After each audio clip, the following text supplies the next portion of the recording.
Will Shepard, 2005 asks, will the Raptors still do wholesale hockey changes with clear-cut starters and bench, or will there be will the playing time will be more blended? What did you think of the hockey changes that Dwane Casey had, like the 4+1, four bench guys plus one Lowry? It kind of worked. Mm-hmm. It kind of worked because it let Lowry maybe take a step back and play against the second units of other teams while leading the bench, and then he would go off, and then the bench would take over, and they kind of did it the other way on the other side.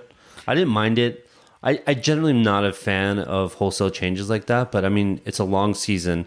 We have a deep team. Like, you really need to take advantage of that. Yeah. The only problem is once you get into the playoffs, like those wholesale changes stop happening after the first round, and then it makes it complicated on how you're gonna adjust your playing time and your sets.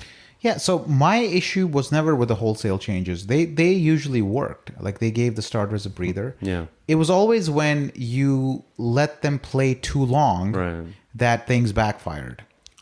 But at the same time, when you do wholesale changes, you're incentivized to play that lineup longer, because as soon as they go out, your starters come back in, they got to finish like 7-8 minutes of the game. Yeah. Right? So you put on this additional pressure on yourself by making those changes, because you're putting pressure to extend those lineups, because you want this block of time to end the game for your starters, and you can't have starters playing, like too long. So you extend this little mini bench lineup for too long, and the game gets out of hand, or the opposition comes back. Yeah. So that is an argument to be made for more blended lineups. Absolutely. And Casey, sorry to cut you off, but Casey compounded that with his inability to manage the game properly with timeouts and like do kind of like necessary in-game adjustments. Mm-hmm. So if we saw a little bit more of that he to his credit, he started doing that towards the end of the season. Yeah.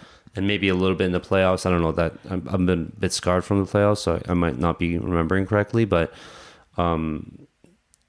if you blend proper game management with wholesale changes and kind of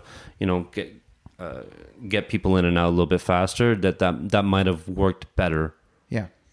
I think this also becomes a question of how do you manage Kawhi's minutes? Yeah. Like, he can't be the guy playing 4+1.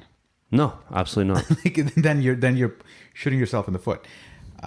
I think how we manage Kawhi and Lowry's minutes to end games is going to be important. If that happens through wholesale changes or blended lineups, whatever works, let's do it.